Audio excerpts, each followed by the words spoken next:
Bienvenidos al programa Haciendo Familia, queridos amigos. Llegamos al Domingo de Ramos. El Señor entra y es aclamado. Ha hecho milagros, ha evangelizado, catequizado, habló en el idioma que lo entendían. Y es aclamado y entra entre palmas subido en un asno. Pero, sin embargo, el hombre, que es tan tibio a veces, va a perder esa oportunidad de Dios Padre y va a terminar nuestro Señor Jesucristo a los pocos días entregado y en una cruz. Domingo de Ramos comienza la Semana Santa. Para hablar de este tema hemos invitado a Monseñor Santiago Olivera, obispo castrense de la República Argentina. Bienvenido nuevamente, Monseñor. Muchas gracias. Nos está acompañando en este tiempo. Bueno, un privilegio, gracias tan importante para todos los cristianos. Por la invitación. A mí me conmueve mucho el Domingo de Ramos porque, como bien dijo usted recién, ese pueblo que lo aclama, que le hace vítores y con palmas y recibe al Hosana, ¿no?, al Hijo de Dios, después el mismo que lo pide que lo condenen, que lo crucifiquen, ¿no?, que lo aparten, que lo maten, y es terrible. A veces son situaciones en nuestro propio pueblo, ¿no? Es decir, alabamos a Dios, pero después nos molesta un poco lo que Jesús dice, lo que Jesús nos invita, entonces queremos sacarlo. Bueno, saquémoslo de nuestra vida, crucifícalo, y esto es una tarea también, así como hablamos la otra vez del tema de la Cuaresma, que es un ejercicio espiritual, también en este tema aclamemos al Señor que viene en nombre de Dios, bendito el que viene en nombre de Dios, aclamémoslo, pero que las palmas y los víteros sea un corazón dispuesto a no condenarlo y a no crucificarlo, ¿no? A no prendernos en lo que hizo Pilato, lo que hizo Herodes, realmente a no dejarlo morir. Y también es un buen tema para no ser cómplice de tantas muertes de nuevos Cristos que nuestro mundo y nuestra cultura a veces sigue crucificando y sigue matando, ¿no? Exacto. Sí, es.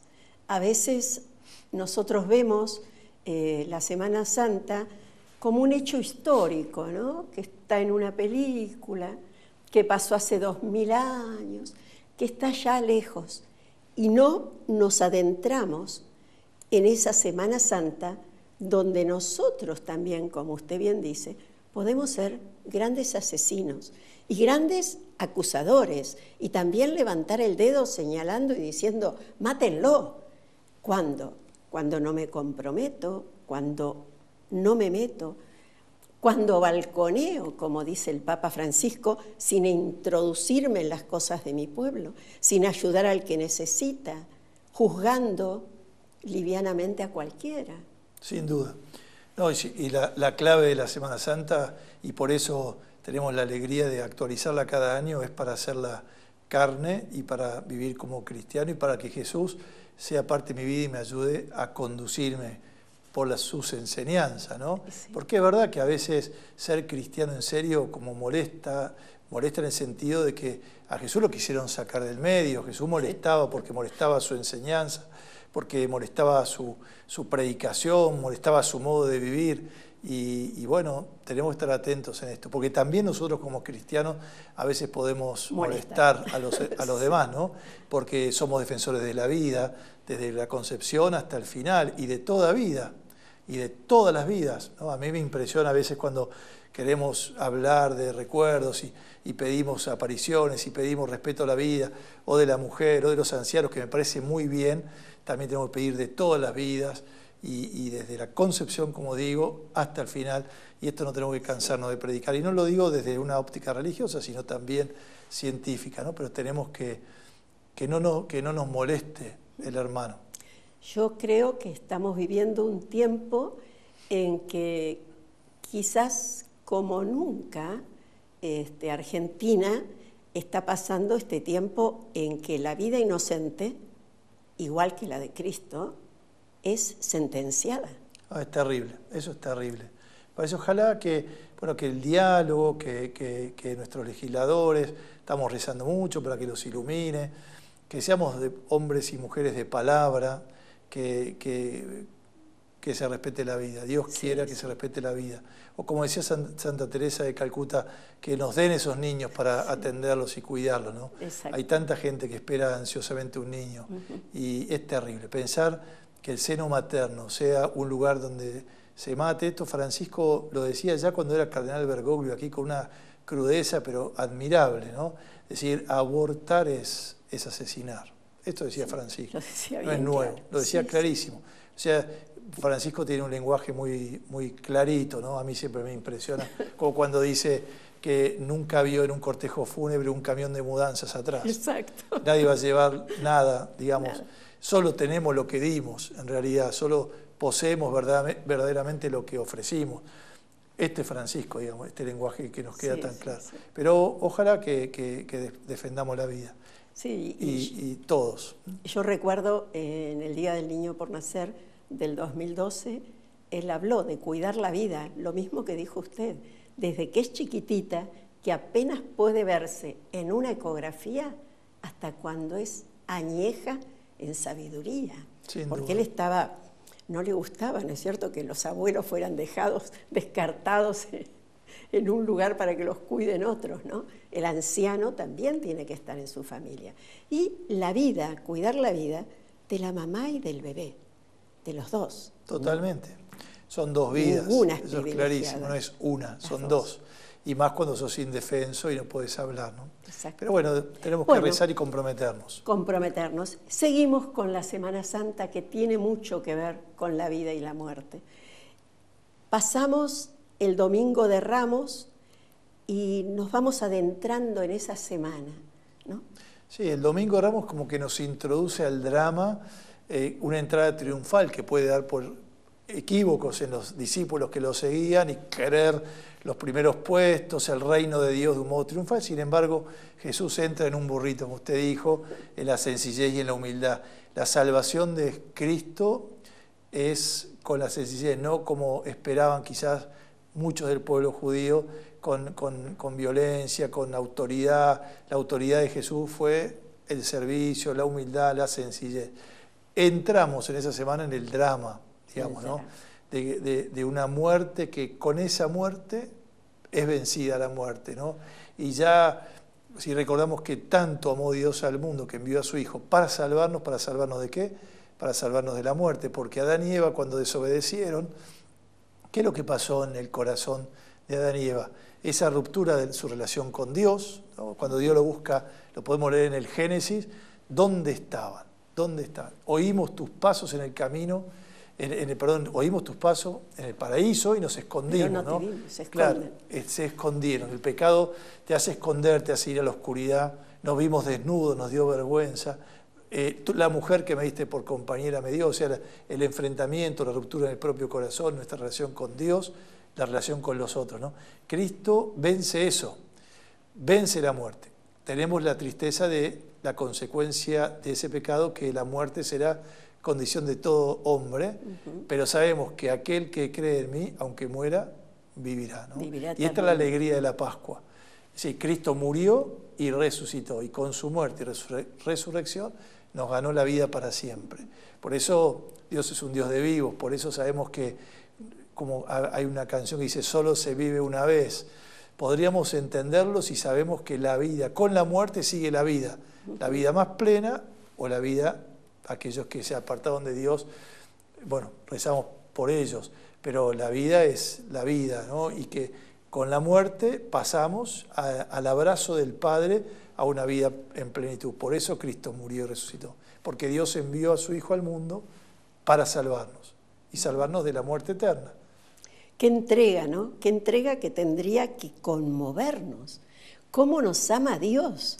Que envía a su propio Hijo a rescatarnos del pecado, a darlo en prenda por nuestros pecados, por nosotros que lo ofendimos, que lo degradamos y lo seguimos haciendo. Así es. Lo ofendemos cuando lo negamos, lo ofendemos cuando hacemos lo que nos parece, cuando lo encerramos en un cajón para que no nos moleste mucho, ¿no es cierto? Sin duda. Continuamos así. El amor de Dios es fundamental entenderlo así, ¿no? Y bueno, todo Jesús nos habla de este Dios que es amor, ¿no? Y un Dios que misericordia y ese tanto amó Dios al mundo, sin lugar a dudas, porque Adán y Eva debían cumplir el proyecto de Dios, debían ser criaturas y debían alabar al Creador. No pasó, pero no nos dejó librados de la suerte. Nos dijo, arréglense, ya le di la oportunidad. No, Dios nos envió a su Hijo para salvarnos y Él viene a desandar el camino y es, aquí estoy, oh Dios, para hacer tu voluntad, ¿no? Que se cumpla tu voluntad y no la mía. Saca de mí este cáliz. Verdadero Dios y verdadero hombre. Y como hombre tomó nuestra condición humana y nos rescató, ¿no? Yo a veces me pregunto, Monseñor, ¿cómo pudo un apóstol que vivió, mamó la sabiduría de Dios, de Jesucristo, traicionarlo de esa forma? ¿A qué punto llega la ambición? Que nosotros también la tenemos, ¿no? Sí, ese es el corazón del hombre, ¿no? La miseria del hombre. Nosotros confiamos en la misericordia y vaya a saber lo que pasó en el corazón de Judas, ¿no? Pero sin lugar a dudas hubo sí, lo que es la ambición, como usted dice, la cerrazón, la ceguera, el tomar caminos equivocados, ¿no? Pero fíjese que también nos pasa a nosotros porque seguramente Judas quería ver un bien, no es que pecaba o hizo lo que hizo pensando en un mal. Sí, se equivocó. Nosotros siempre también pecamos buscando un bien. O sea, aún el que roba, no roba para hacer el mal, roba porque piensa con esa plata va a estar mejor. Se equivoca, ¿no? Claro. Es decir, siempre se equivoca el pecado... por ausencia de claro, bien. exactamente. El pecado siempre es error. Yo le erro, digamos, ¿no? Pero buscamos el bien, buscamos la felicidad, buscamos algo que nos supere. Cuando mentimos, un niñito cuando miente, que se le rompió algo y está mintiendo, creo que está mintiendo, porque tiene miedo que no lo que quieran, le peguen, que lo reten, y entonces él que está buscando un bien, ¿no? Claro. Evitar eso. Y esto si vemos en nuestra vida, ¿no? Cuando hacemos alguna macana seria, cuando nos dejamos llevar por la concupiscencia, por tantas cosas de nuestro corazón enredado, pero después nos damos cuenta que da sabor amargo y ahí está el tiempo del arrepentimiento, de volver al Padre, de pedir perdón y de levantarnos, ¿no? Tantas veces caemos, el Señor nos invita, no hay medida, no hay tiempo, es decir, ¿cuántas veces podemos caer? Siempre tenemos que levantarnos. Eso es lo importante, no caer, sino levantarse. Así es, esa es la clave. Y última cena, ¿qué podemos La última cena decir? Es una maravilla de imagen, ¿no? Primero de este Señor que hace la Pascua es el paso, Él se convierte en víctima, está adelantando de un modo incruento lo que será su cruz y se nos recuerda y celebramos en la cena, volvemos al tema del amor, ¿no? El misterio del amor, Jesús que se entrega y también el mandamiento del amor, porque Jesús en la última cena hace ese signo que es lavar los pies a sus discípulos, ¿no? El signo más grande de humillación, de humildad, de actitud y una enseñanza para todos. ¿Vieron esto? ¿Vieron esto? Hagan ustedes lo mismo. Así como que no hay duda en Jesús, ¿no? Nosotros tenemos que ser servidores. En la última cena también se nos recuerda este misterio de nuestra fe, que es central, que es la Eucaristía, ¿no? Cristo que se hace alimento, ¿no? Aquel que come de este pan vivirá para siempre. El que se hace carne, el que se hace comida, el que se hace pan. Este alimento que es distinto al alimento físico que comemos y entra a nuestro cuerpo, recibir a Jesús Eucaristía se va poniendo de tal manera que nos vamos convirtiendo en otros Cristos, porque cuando comulgamos, antes nos preparamos para comulgar, para estar en comunión con las enseñanzas de Jesús, con la vida de Jesús, ¿no? Y bueno, nos regala en la última cena la Eucaristía, nos regala el sacerdocio, porque nosotros fuimos ordenados para hacer la Eucaristía. Y esto es muy importante también. Es verdad que el cura está cerca de los más necesitados, que el cura enseña la palabra, que el cura está acompañando a los enfermos, que el cura, todo lo que podamos pensar de un cura, pero el cura está hecho para hacer la Eucaristía, porque nosotros cuando celebramos la misa decimos tomad y comed, o tomen y coman, esto es mi cuerpo, tomen y beban, esta es mi sangre. No decimos tomen y coman, este es el cuerpo de Jesús, tomen y coman, este es mi cuerpo. Este misterio muy grande para nosotros, ¿no? Descubrir que en persona Cristo, en la cabeza de Cristo, nosotros estamos haciendo la Eucaristía. Y fuimos ordenados para dar el alimento a nuestro pueblo, fuimos ordenados también para hacernos Eucaristía, para entregarnos, para darnos, para ofrendarnos. Y entonces el Jueves Santo recordamos la Eucaristía, este regalo, este misterio de nuestra fe, este pan de vida, el sacerdocio y el mandato de la caridad. Hagan lo mismo. Ustedes sean servidores los unos de los otros. Con ustedes. Qué hermoso, ¿no? ¿Cuánto que hay que rezar por ustedes los sacerdotes? Porque sin ustedes no se podría realizar ese milagro maravilloso que es la comunión. Sí, esto es un misterio grande que también nosotros tenemos que hacer siempre un esfuerzo de no acostumbrarnos, de mirar ese misterio que tratamos con nuestras manos, de descubrir que el mismo Señor, la presencia real de Jesús, y esta es nuestra fe, ¿no? Este misterio grande que el Señor ha querido regalarnos hasta el fin de los tiempos.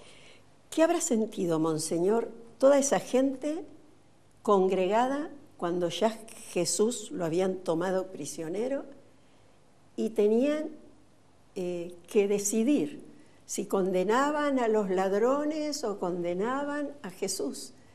Este hombre que no había hecho nada más que decir la verdad y mostrarles al Padre, pero que incomodaba a quienes reinaban, a quienes gobernaban. Usted sabe que yo estuve en el Santo Sepulcro hace poco y bueno, y ahí está en un costadito la sala en que fue juzgado, en que muchos se lavaron las manos. ¿Qué sentiría ese pueblo? Y terrible, ¿no? Una gran ceguera, pero este Jesús que pasó haciendo el bien, que este Jesús que no hizo nada malo, que fue juzgado, fue malentendido, fue crucificado, ¿no? Y por el pedido del mismo pueblo. Pero algunas mujeres y Juan el Evangelista quedaron ahí, el apóstol, al pie de la cruz, ¿no? Creo que eso, y ojalá que ese pueblo haya con esta experiencia, es decir, atraeré, cuando sea levantado, atraeré a todos hacia mí. Yo estoy seguro que en ese misterio de la cruz, esa contemplación de la cruz, que también para nosotros hoy debe ser siempre la contemplación de la cruz como la actualización del amor, ¿no? La cruz no es un instrumento de tortura para nosotros, sino es la expresión y el signo de un Dios que nos ama. Cuando miramos la cruz, tenemos que descubrir que Dios nos amó mucho y que Jesús nos amó hasta el fin. O sea, no se reservó nada para sí, nos amó hasta el extremo. Y esto, pero bueno, creo que no quisiera estar en el pellejo de ese pueblo, pero como bien decíamos antes, a veces también lo crucificamos a Jesús. Entonces, mirarlo a Él, pedir perdón, pedir que me ayude en mi fragilidad, en mi debilidad, y dejarnos abrazar por esa cruz, que esa sangre derramada, que es por mí, por usted, por quien nos está viendo. Esto es muy importante, ¿no? Dios nos amó a todos, pero como dice mucho Francisco, te ama a ti, me ama a mí, con nombres y apellidos, a cada uno, ¿no? Y después de ese dolor, de esa noche oscura en que los apóstoles se sintieron perdidos y que María estuvo ahí firme a los pies de la cruz, y después que pasan unas horas, amanece y las mujeres van al sepulcro. ¿Por qué Jesús eligió que las primeras que lo hubieran resucitado fueran las mujeres? Y yo creo porque primero tienen un sexo fuerte, ¿eh? Cuando dicen sexo débil o una personalidad no fuerte, es no es verdad, ¿no? Yo siempre digo, aún del ser madre, ¿no? Lo que implica. Pero ustedes fíjense que en el mundo del dolor, ¿no? O en nuestros hospitales, ¿quiénes están generalmente al pie de la cruz del enfermo, al pie de la cama? En nuestras familias, cuando hay un papá o una mamá ya mayorcita, si hay hermanos y hermanas, ¿quiénes están ahí haciéndose cargo? Cuando pasa el drama del divorcio, ¿quién carga con los hijos, en el mejor sentido, ¿no? Sí, sí. Yo creo que la mujer es admirable y la mujer es valiente. También en nuestros tiempos descubrimos que muchas mujeres en nuestro país son valientes, sí, y hablan y se comprometen y es un buen ejemplo, digamos, un buen testimonio. Creo que Jesús eligió a la mujer como, por eso me parece tan importante descubrir que ellas son las anunciadoras, que María estuvo al pie de la cruz, que después Magdalena, que después las mujeres salen al sepulcro y por amor lo buscan y que por amor lo anuncian, ¿no? También el tiempo de la Pascua es un tiempo donde tenemos que redescubrir primero la alegría, porque claro, si alguien murió a quien queremos y resucita, lo vemos de nuevo. Yo tengo experiencia en mi familia de muerte y si hubiera visto a mi madre después de un tiempo, cuando murió yo era muy chiquito, me hubiera llenado de felicidad. Y así nos pasa, es decir, un cristiano que no es alegre es que no entendió la fe, ¿no? La alegría debe ser clave en nuestra vida, iluminar nuestra cara, nuestro rostro, nuestro entusiasmo, que a veces nos hemos educado en una fe que decíamos cuando yo era chico a llorar a la iglesia, o las mujeres que iban todas de negro, y parecía que nuestra fe era una fe media tristona. El Papa Francisco, Evangelii Gaudium, nos habla mucho de la alegría del Evangelio. El encuentro con Dios siempre es alegría, alégrate María. Está bien el temor y demás, pero la alegría es la clave. Alégrense, alegraos, ha nacido el Redentor. La alegría es clave en nuestra vida cristiana, ¿no? La alegría, ciertamente, porque Cristo resucitó, porque ha vencido la muerte y porque ya no hay nada que temer, porque Cristo ha resucitado de verdad y eso es causa de nuestra alegría, ¿no? La Pascua nos habla de eso, la recuperación de la alegría y también el anuncio. No puedo callar la alegría, no puedo callar el gozo. Yo voy al encuentro y lo anuncio, como hicieron las mujeres, como hicieron los discípulos, como hizo Pedro, que lo negó, pero después tuvo la gracia de poder manifestar lo que lo quería y después de Pentecostés, con la fuerza del Espíritu Santo, anunciar sin ningún temor el Evangelio. Y así llegamos a la Pascua. Pascua, paso. ¿De dónde hacia dónde? Y de la muerte a la vida. Paso, Pascua es paso. Y qué importante que Dios pase por nuestro corazón, ¿no? Que Dios nos transforme. Que nosotros no pasemos como por al costado, que no pasemos sin involucrarnos, ¿no? Pascua es que Dios pasa, alguien pasa.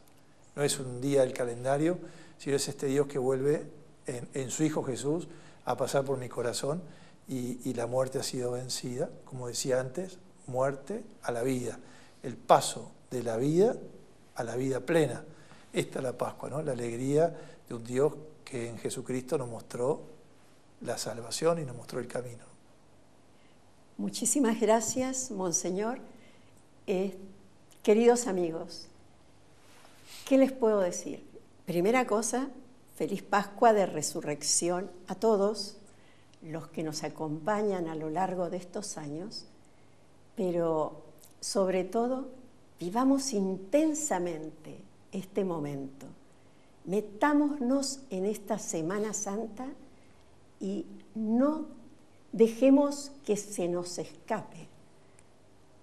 Creo que el mundo está atravesando desafíos muy importantes. Los tuvo en todas las épocas, pero ahora a través de los medios de comunicación podemos sentir como que nos agobian más. Pero no dejemos que se nos escape esta Semana Santa con ese fin hermoso. Y no le tengamos miedo a la cruz tampoco, porque la cruz también se transforma en nuestra alegría cuando la sabemos ver, en nuestra aceptación. Y ahora, Monseñor, le voy a pedir que bendiga a nuestra audiencia en esta fiesta tan importante para todos los cristianos. Muchas gracias de nuevo y descubrir una Pascua más. No es una Pascua nueva. Es decir, podemos vivirla, pero la clave es que descubramos que es una nueva posibilidad que Dios nos ofrece de saber que Dios nos ama, que murió y resucitó para nuestra salvación. Y este Dios entonces que nos abraza, nos perdona, vamos a pedirle que nos bendiga, que bendiga nuestras vidas, bendiga a aquellos que están sufriendo más, bendiga a los enfermos, este Dios que es Padre, Hijo y Espíritu Santo. Muchísimas gracias, Monseñor Olivera. Muchas gracias a usted.